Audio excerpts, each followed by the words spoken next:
Morakal kauba khungang amada hingchabi nupi ama leiram. Madugi hingchabi nupido masaktuta yengbada yamna kiba phawi. Adubu khungangdugi misingduna hingchabi nupido kanamatana kiramdi. Maramdi mana khungangdugi misingi mateng mayama pang nongma hingchabi nupido hainau pambi amagi makhongda phamduna leringayda. Kuno babu kauba nipa ama laglaga hingchabi nupiduga hairamdi. Hingchabi che, igi mateng amukta pangbiyo ay yamna ware. Kari taure. Kari problem no hai ro ingonda. Hingchabi che, ay chanupido long bagi tarif naraga. Makoy un pod yamna piro hai bay paudo tawda makoy long base tugaira ni hai re. Mukta mateng pangbiyo. Long base kaira li amuk maka kanaga long gani. Adu oire badi ay hing bagi karim kanadare. Aduh oire badi makoy lay pamdo tago aun pori am pambagi ay tawge. Adudagi hingchabi nupido lohongdoriba nipadugi mayumdo thiraga makoygi mayumda chatlammi. Kanano yamna un pot pamido.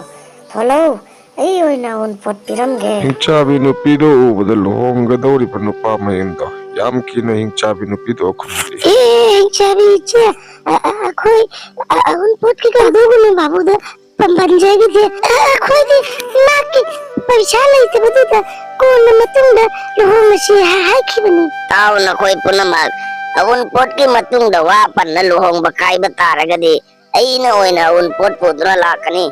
Tuminna rimaga lohong na batarang tawyang na. Hingchabi dugi wado tabada makoy nimag yamna kirammi.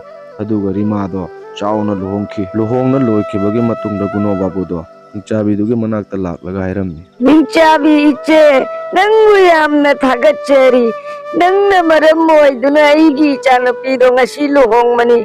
Hingchabi che bu aina hainingai leitana thagachari nang muk phaba hingchabi che amuk hanna phangaroi ko. Uno babu yare ne nangbu aingonde yamna thagatlanu ne. Ay ikai bam yapsilak tore taurisha. Pare nang chatlo. Kuno babudo mafamdudagi chatki aduga rimagi manem makudo yamna nungairamde hingchabi dura makoyda warning pirambudo rakhina maki mawa deposit ta hairamni. Adugi hingchabi duna akoyda yamna ikai ba pire mangonda laman khumdaba yade nang kari no khara taune. Hoine Rekha aisu yamna nungaitribani ne makna hairamba wahi singdo aisu laman khumning bani ado akoy karam na laman khumgadabano akoy na laman khumgana ina khanglabadi ma akoy da oina hat patare ne. Are togo nang mikiti je ay amuk pujadri ay oina tawge. Asi hairammaga Rekhado akoy khungi mapanda khungang amada chalaga maiba amada makna hingchabi duna torumba wahi singdo loina tamlabi. Rekhagi wahi singdo tabada maiba duna Rekhada hairaki. Nang karisu kalluranu yamna pausari ba hingchabi do aigi gun khangange. Asi hairamlaga maiba duna mak mantra soli aduga mantra sonbagi matung maki manakta hingchaba ama laktuna lepammi aduga hingchaba duna hairaki. Hairu maiba karigi nang naibu ningsanglagpano kana hatke haibano. Adudi chatlo hingchaba chatlo asi hanubi siga chatlo maki matungda makna jesa thabag haibado nang tawgadabani. Maiba dugi wa taba matungda hingchaba do Rekhaga maki mayumda laklamni. Oy hanubi jong manbi akoy noigi dumaina napising bichaduna leite ay na chagadabadi migi I thakkadabani ahingba migi I aduna ay mi matawtay mi piyo.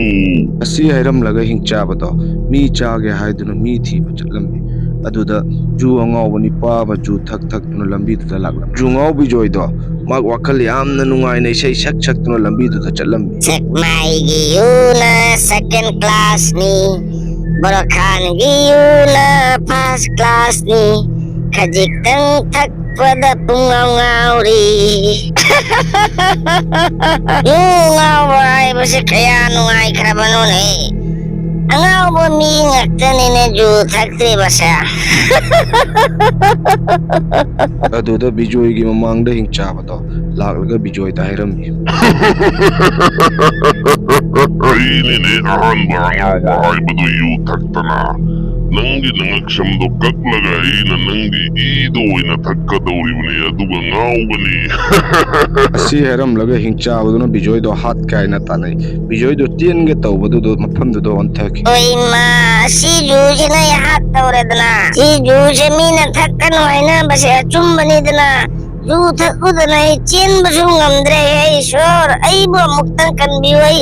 Matungda mukanna yu thaklaroi. ꯑꯗꯨꯕꯨ ꯍꯤꯡꯆꯥꯕꯗꯨꯅ ꯕꯤꯖꯣꯏꯗꯣ ꯃꯐꯝꯗꯨꯗ ꯍꯥꯠꯂꯝꯃꯤ ꯑꯗꯨꯒ ꯆꯥꯕ ꯍꯧꯔꯝꯃꯤ. ꯋꯥ ꯍꯥꯎꯈ꯭ꯔꯦꯗ ꯁꯤ zoo ꯑꯉꯥꯎꯕꯁꯤꯒꯤ ꯍꯛꯆꯥꯡꯁꯦ. ꯑꯩ ꯍꯧꯖꯤꯛ ꯀꯜꯂꯦꯗꯅ ꯄꯥꯡꯒꯟꯒ. ꯍꯧꯖꯤꯛꯇꯤ ꯍꯅꯨꯕꯤꯗꯨꯒꯤ ꯃꯅꯥꯛꯇ ꯑꯃꯨꯛꯀ ꯆꯠꯂꯒꯦ. ꯍꯤꯡꯆꯥꯕꯗꯣ ꯑꯃꯨꯛꯀ ꯍꯅꯨꯕꯤꯗꯨꯒꯤ ꯃꯅꯥꯛꯇ ꯂꯥꯛꯂꯝꯃꯤ. ꯍꯥꯏꯔꯨ ꯖꯣꯡꯃꯥꯟꯕꯤ ꯍꯅꯨꯕꯤ, ꯅꯪꯅ ꯑꯩꯕꯨ ꯄꯨꯔꯛꯄꯁꯦ ꯀꯔꯤ ꯊꯕꯛ ꯂꯩꯒꯦ? Iksabiduna aigi yumgi misingse. Loina wahalle. Mukta hana hatlu. Adu erbadi ay pengani. Bas, adugi taro nangna aibu mapamsida purakpase. Oigumba hingchabi nupisidi aigi oinana hatke. Oigumba sidi aigi hakchangda malista walli aina. Ay hawjik chatke. Aduga mapamsida maku hatuna purakke. ꯑꯁꯤ ꯍꯥꯏꯔꯝꯂꯒ ꯍꯤꯡꯆꯥꯕꯗꯣ ꯃꯐꯝꯗꯨꯗꯒꯤ ꯆꯠꯈꯤ.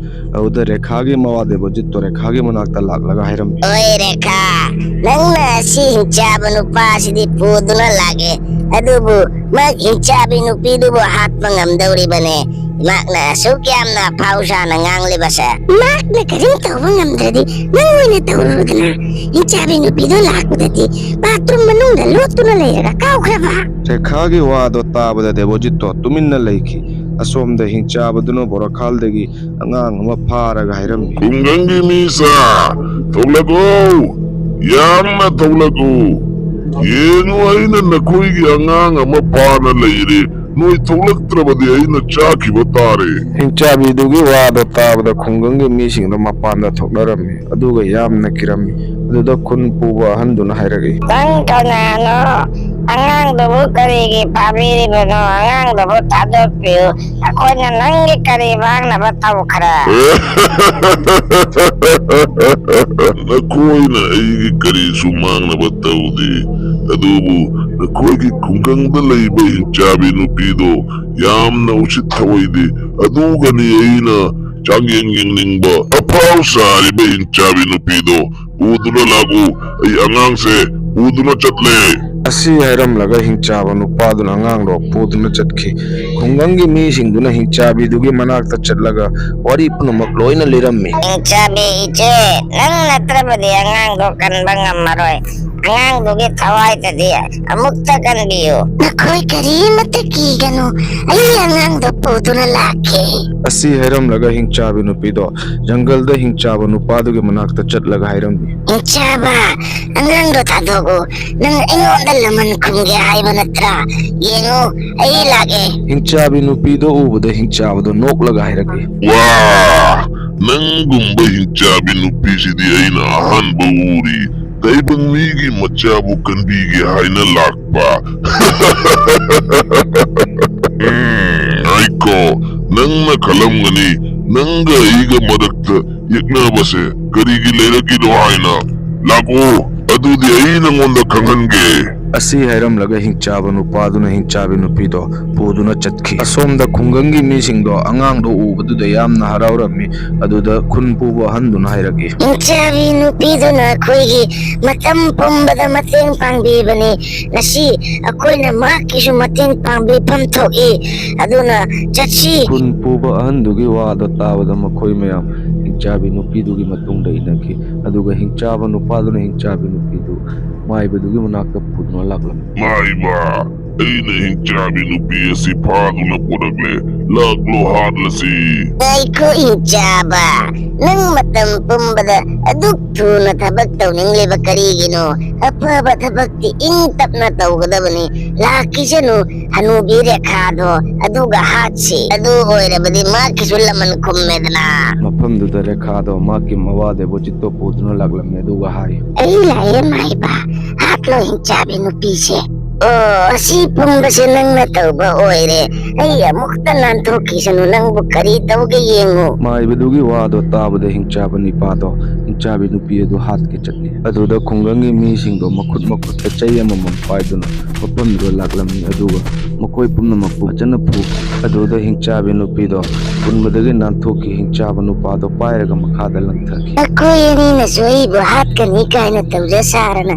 ꯍꯧꯖꯤꯛ ꯑꯩꯅ ꯀꯔꯤ ꯇꯧꯕ ꯉꯝꯒꯦ ꯌꯦꯡꯉꯨ ꯅꯈꯣꯏ ꯑꯅꯤꯕꯨ ꯑꯁꯤ ꯍꯥꯏꯔꯝꯂꯒ ꯍꯤꯡꯆꯥꯕꯤ ꯅꯨꯄꯤꯗꯨꯅ ꯃꯥꯏꯕ ꯑꯃꯗꯤ ꯍꯤꯡꯆꯥꯕ ꯅꯤꯄꯥꯗꯣ ꯍꯥꯠꯈꯤ ꯑꯁꯣꯝꯗ ꯈꯨꯡꯒꯪꯒꯤ ꯃꯤꯁꯤꯡꯗꯨꯅ ꯔꯦꯈꯥ ꯑꯃꯗꯤ ꯗꯦꯕꯣꯖꯤꯠꯇꯣ ꯐꯥꯗꯨꯅ ꯊꯝꯂꯝꯃꯤ ꯍꯤꯡꯆꯥꯕꯤ ꯏꯆꯦ ꯃꯈꯣꯏ ꯑꯅꯤꯁꯤꯁꯨ ꯍꯥꯠꯂꯁꯤ ꯅꯠꯇ꯭ꯔꯕꯗꯤ ꯃꯇꯨꯡꯗ ꯃꯈꯣꯏ ꯑꯅꯤꯁꯤꯅ ꯑꯩꯈꯣꯏꯕꯨ ꯑꯃꯨꯛꯀ ꯋꯥꯍꯟꯕ ꯌꯥꯏ ꯅꯠꯇꯦ ꯑꯍꯟ ꯃꯈꯣꯏ ꯑꯅꯤꯁꯦ ꯍꯥꯠꯂꯗꯤ ꯑꯩꯈꯣꯏꯁꯨ ꯃꯈꯣꯏꯒꯨꯝꯕ ꯃꯤ ꯐꯠꯇꯕ ꯑꯣꯏꯔꯅꯤ ꯊꯥꯗꯣꯛꯄꯤꯈ꯭ꯔꯣ ꯑꯅꯤꯁꯦ ꯍꯤꯡꯆꯥꯕꯤꯗꯨꯒꯤ ꯋꯥꯍꯩꯗꯣ ꯇꯥꯕꯗ ꯗꯦꯕꯣꯖꯤꯠꯀ ꯔꯦꯈꯥꯒꯗꯣ ꯍꯤꯡꯆꯥꯕꯤꯗꯨꯒꯤ ꯃꯈꯣꯡ ꯄꯥꯏꯖꯔꯒ ꯍꯥꯏꯖꯔꯝꯃꯤ ꯑꯩꯈꯣꯏꯕꯨ ꯉꯥꯛꯄꯤꯌꯨ ꯍꯤꯡꯆꯥꯕꯤ ꯏꯆꯦ ꯑꯩꯈꯣꯏꯕꯨ ꯉꯥꯛꯄꯤꯌꯨ ꯑꯩꯈꯣꯏ ꯉꯁꯤꯒꯤ ꯃꯇꯨꯡꯗꯒꯤ ꯑꯃꯨꯛ ꯍꯟꯅ ꯑꯁꯤꯒꯨꯝꯕ ꯐꯠꯇꯕ ꯊꯕꯛꯁꯦ ꯇꯧꯔꯔꯣꯏ ꯑꯗꯨꯒ ꯃꯤꯒꯤ ꯃꯇꯦꯡꯇ ꯄꯥꯡꯖꯅ ꯂꯩꯖꯕ ꯑꯣꯏꯖꯒꯦ ꯍꯤꯡꯆꯥꯕꯤ ꯏꯆꯦ ꯑꯗꯨꯒ ꯍꯤꯡꯆꯥꯕꯤ ꯅꯨꯄꯤꯗꯨꯅ ꯃꯈꯣꯏꯕꯨ ꯉꯥꯛꯄꯤꯔꯝꯂꯒ ꯈꯨꯡꯒꯪꯒꯤ ꯃꯤꯁꯤꯡꯗꯣ ꯃꯐꯝꯗꯨꯗꯒꯤ ꯄꯨꯗꯨꯅ ꯆꯠꯈꯤ